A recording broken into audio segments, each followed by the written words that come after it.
Welcome to the Fit 15 podcast show, where you'll find health and fitness inspiration, motivation, and information shared in 15-minute episodes. Tune in while getting a move on to make leading and enjoying the benefits of a healthy lifestyle almost too easy. It's the Fit 15. And now your host, Catherine Basu. Welcome to the Fit 15 podcast show. I'm your host, Catherine Basu. And if you've ever considered hiring a health coach and want to learn more about what it's like to work with one, you're going to really enjoy this episode because I am chatting with a health coach, Debra Aplis. She is my guest today, and she's not just any health coach. She is an ACE certified health coach.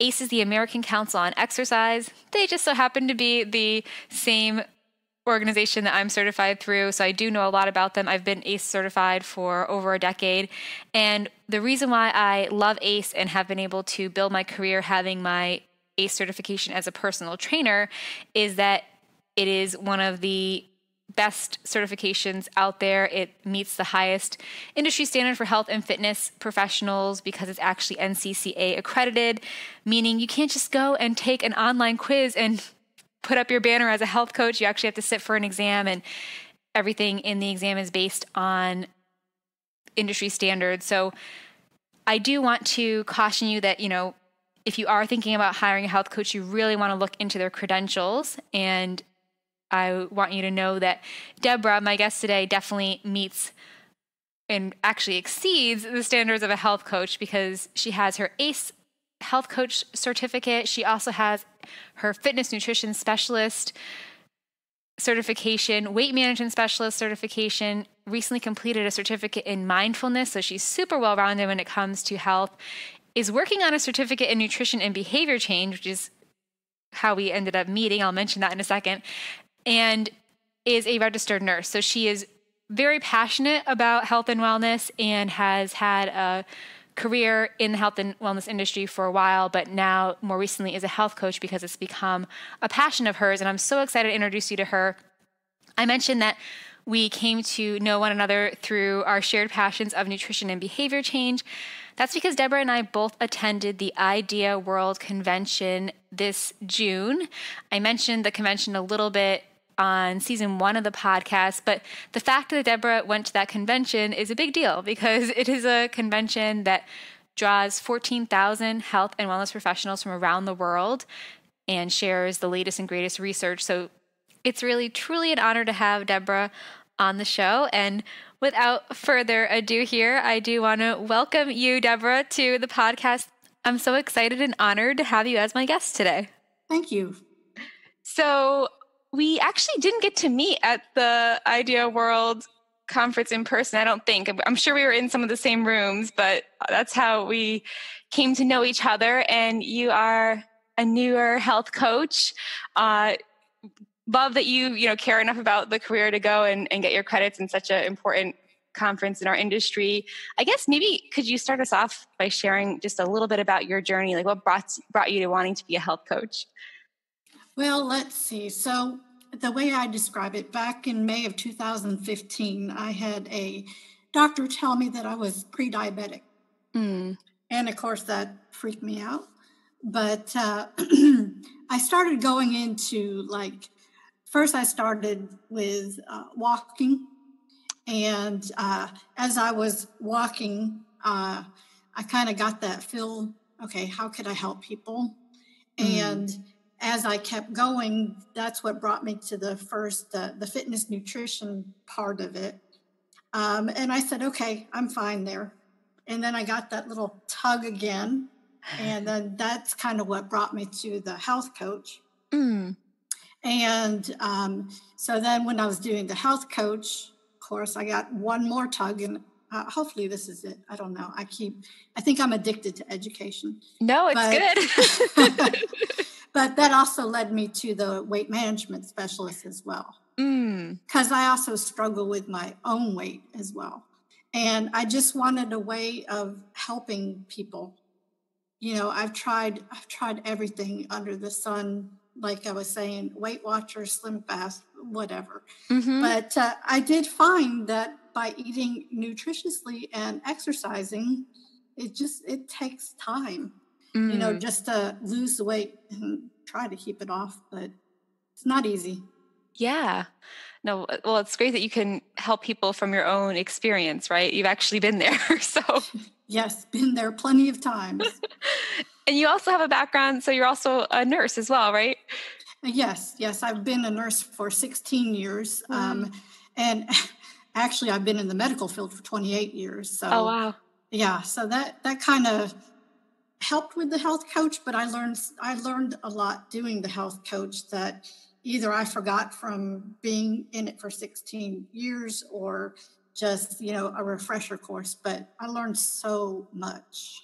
No, I love that. I guess, because I've purchased the ACE, the American Council on Exercise Health Coach book about 5 years ago. I was thinking of doing the course as my continuing education credits. And then I think I ended up taking some little mini conference came to town and I did that instead. So I've seen the manual, but this is like an outdated manual. So I don't know if you could share with us any like insights like from the health coaching, manual and kind of what they teach you to do and what you might do. I mean, I'm sure that they do this in different ways, but actually different providers or different health coaches would actually carry this out in different ways. But anything like, what is it like to work with a health coach? What are some of the things that you might be helping people with versus, just going to a personal trainer?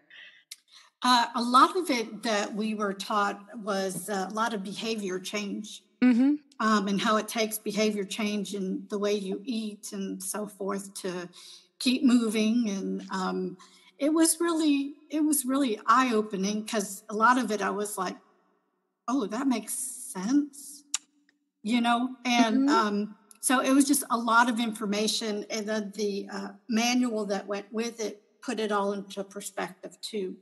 So it just was, like I said, it dealt a lot with behavior change, proper nutrition, exercise, and that was mainly the main goals there. Mm-hmm. And I could see, just from my own experience as a personal trainer, like I didn't even go and take any. Hi friends, it's Catherine, and hopefully you are joining us for an out and back 15-minute walk or a walk of some type. If you're going for that out and back walk, that is your halfway point reminder. You want to turn around now. All right, back to my conversation with Debra. Fitness courses. This last time I went to Idea World, I went to the Nutrition and Behavior Change Conference because, and it's interesting you highlighted that because, we think, okay, our health, we focus on, what we're eating and how we're moving or trying to move more. But really, if you're going to go through that process and with a coach, like having, your behaviors and make up your habits, which make up, whether or not you're going to stick to a routine or have that motivation. So I think that's a really great piece that, someone that's getting started having the help to kind of work through that and be able to have some support creating those new habits. Oh yeah, it was. Well, I have to laugh too because I'm a health coach, I didn't take any fitness classes at all. Sure. I did take the Rookie Rumble. Okay, that was about the only fitness part of it that I took. But the funny part is I think you and I probably were sitting in the same big hall. I know, right? Just probably crossed each other and didn't know. But there was so many people there that how do you even know who's who? I know. No, it was. I definitely learned a lot, and I love that conference. I'm glad you're able to enjoy it as well. And I wonder, do you have any insights? You said you have the weight management specialist as well. So any like insights on that training? Like I know it's obviously a very thorough training, but anything that might be helpful for the listeners, just to kind of give us some quick insights that you've learned from that. Anything surprising? Well, I don't want to say the funny part, but the interesting part is like all three of the courses I took through ACE kind of were like based upon each other. Mm-hmm. So, it was like one highlighted the other, but with a little more information. And then the other one highlighted with a little bit more information. So it was the one thing I liked about the weight management one was that they had a person who was struggling with being very obesely overweight. and how their struggle went and how they had diet and nutrition, and they did have a personal trainer and helped them lose the weight. Mm-hmm. Mm-hmm. And that's what I'd like to, stress to people too, because diet and exercise go hand in hand.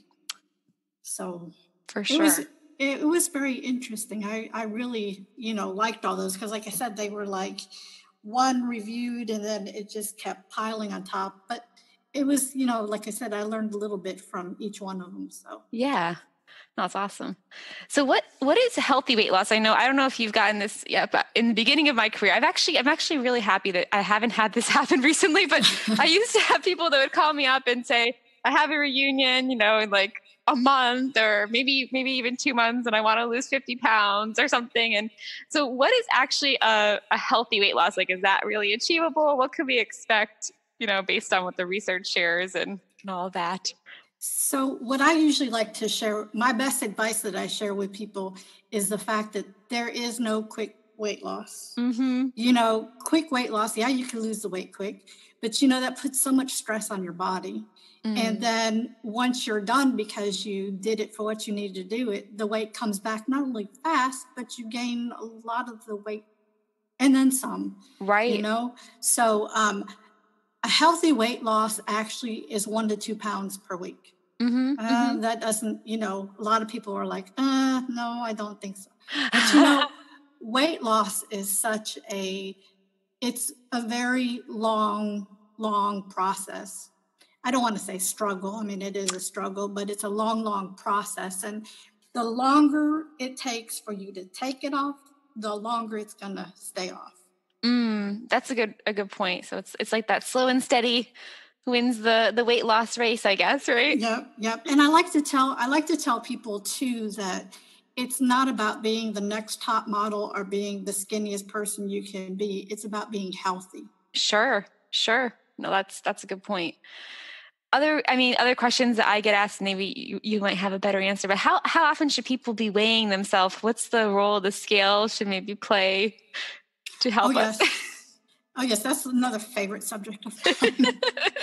So what I tell people is to weigh yourself once a week, just once a week.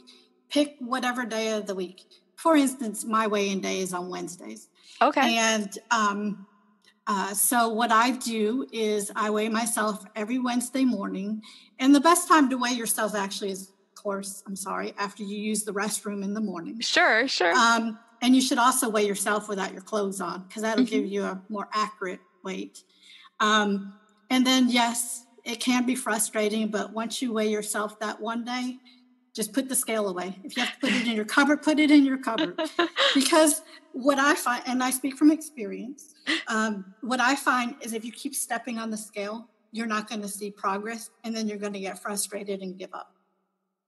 I've seen that too. By the time this episode's released, I'll already be running this program, but I run a program and it's a drop 2 sizes challenge versus a weight loss, specific challenge because of that reason. And I actually tell participants not to use a scale it's a 10-week program. So that's like really scary for people, and not everyone can do it. And I don't even know if that's, it may not be the best thing for everyone, especially in the long term. Like, I know that the research says we should be using the scale, but I've just had so many clients, be working really hard, step on the scale, and like they gained, 5 or more pounds, and it's probably mostly water weight, but they think, they're just ready to give up because they've been working so hard. And, maybe it was that time of month for the ladies, or they had some salty food, and like, had a few more processed carbs, and, and then in a few days scale changed, or maybe the next week it changed. But if they hadn't, been calmed down a little bit, they might have just given up. So, and I've actually played with it before too. And I could, like, matter of fact, this week, just because I'm, starting this new program I'm working on. Yeah. Just to share my experience with people is I stepped on the scale, I think it was like one night, and it was probably about 11 o'clock at night. And I said, I'm going to prove a point. And I stepped on the scale and I was like, don't freak out. It's just a number. It's 11 o'clock at night. What do you expect? And I woke up the next morning, weighed myself again like at 9, and I'd lost 2 pounds from 11 o'clock last night or the night before. Sure. To 9 o'clock the next day. So that's how much your weight can just fluctuate. Oh yeah. And even when you're working out, I mean, that can affect it too. So, and I noticed too, a lot of people when they start working out, you're going to gain weight when you first start working out, and it's going to even itself out. But right. That's when a lot of people give up too. They're like, I'm dieting, I'm exercising, but I'm not losing. But actually you are, because you're actually shaping yourself up. Right. And it's going to eventually come together. So I love that. Yeah. Definitely. I've definitely seen that happen. Once people, you have to give it a little time. Yes. So if people are dieting or I hate using the word diet because it's not a long-term thing, but if people are watching what they're eating and trying to eat more healthy, like, do they actually need to exercise, or what's your opinion on that? And you can be honest, even though I'm a personal trainer. Well, exercise is very important, as well as quote unquote diet. Mm-hmm. Because exercise not only helps to get you in shape and so forth, but it just helps with prevention of so many diseases like heart disease and diabetes and that kind of stuff. Mm-hmm. So, and of course they recommend 150 minutes a week. Sounds like a lot. That's 30 minutes a day. That sounds like a lot. But, you could break up those 30 minutes. You don't have to do all 30 minutes at one time. Right. You could actually go for a 15-minute walk at lunchtime and take a walk when you get home from work. So, I mean, that's why I made the podcast this way, to try to encourage people to just get walking for their 15 minutes during the podcast, and then hopefully repeat it a second time. There you go. There you go. And I like to tell people, that it's like, so I have this saying that I like to say that I made this quote myself, but like what I like to tell people I work with is moving is moving. It doesn't matter what you do. Moving is moving. So if you want to take a Zumba class, you can. If you want to just walk the dog in the evening, you can. Moving is moving. So I love that. Yeah, I don't have it as structured. There's no right or wrong way to do anything. I guess so. Maybe one thing to share with us too. So you said you've done a lot of different programs that hadn't been successful in the past. You've experienced that yourself. Is there anything that you've seen like that now that you have your own health coaching program and you've gone through these different courses and have these different certificates? Are there any like common threads or things that, because obviously I would love listeners to, work with you or me or, another certified health coach, but let's say that they couldn't. What are like some like common things that would be really helpful to focus on that, that successful programs have, maybe like some of the key pillars of what you offer that they could just kind of look for in a program or, try to replicate on their own somehow? Well, let's see. I have found that a common thing, because I am guilty myself, is stress. Yep. Stress wreaks havoc on your diet big time. It really does, because, it leads you to the emotional eating. Right. And then it spirals down from there, so in my program coming up, I stress a lot of like mindfulness, about being mindful of what you're eating, why you're eating. And of course, exercise, I stress a lot, and quote unquote diet, which is just eating healthy. Sure. And a lot of it, like I said, is behavior change.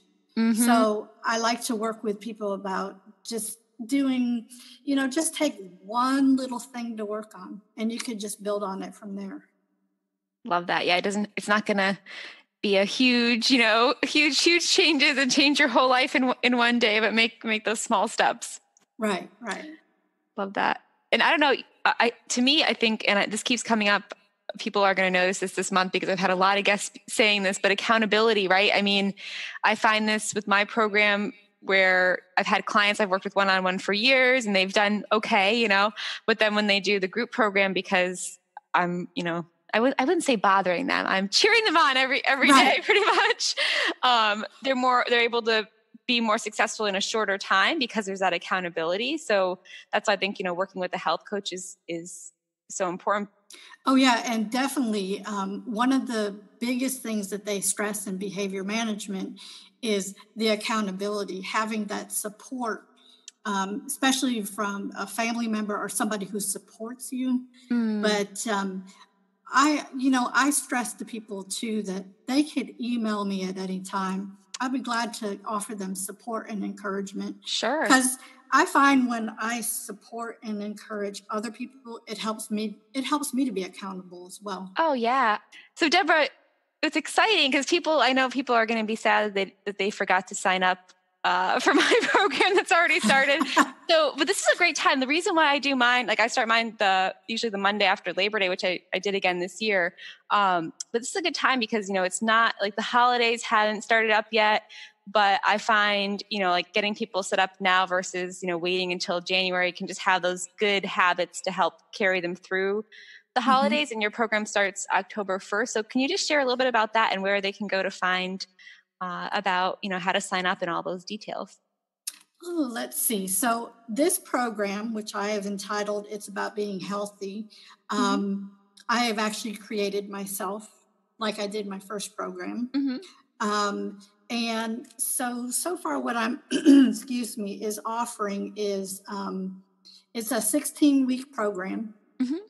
And I know that sounds like a lot, but 16 weeks, that's 4 months. Because you could build a habit within that time and just, go from there. Yeah. So within that 16 weeks, I cover everything from weight loss to shopping to exercise. And then I've incorporated mindfulness for mindfulness eating and meditation and all that. And then every once in a while, I will be on a Monday, I'll send out a worksheet.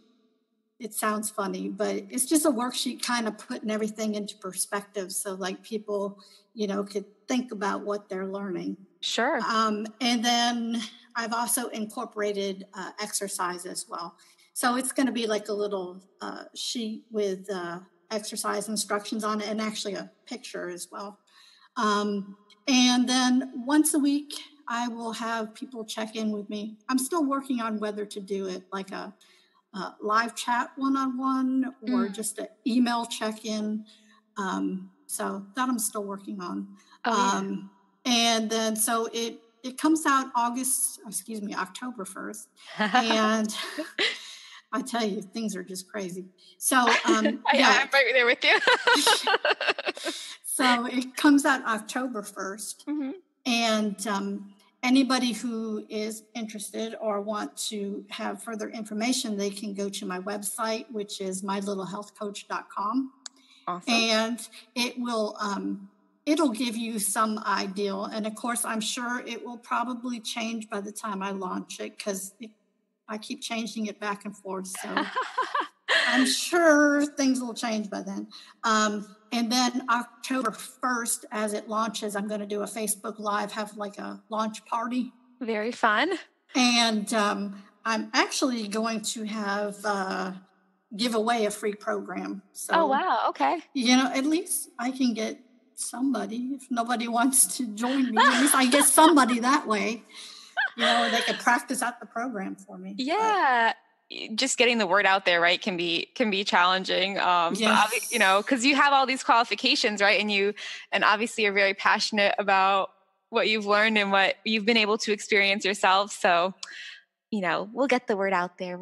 And people should know this is your first time running this program, so you've priced it very, very, very, very competitively. So people should definitely go check it out. They will. Yes. I'm confident that you have a solid program together, and people will definitely learn a lot. So I'm excited to see how it goes for you, and hopefully some podcast listeners will get to go check it out and get to let us know how it went. Oh, that would be good. Well, Debra, I really enjoyed chatting with you and getting to know you more, even though we didn't get to meet while we were in person down in San Diego. But yeah, anything else you want to share with the listeners before we officially say goodbye? No. Like I said, I'm sure you and I probably passed each other in the hallway, and who knows? We probably sat close to each other in that. I know, right? Too funny. Well, thank you so much again. Well, thank you. Thanks for listening to the Fit 15. For show notes and more, visit fitarmadillo.com/podcast. See you next time.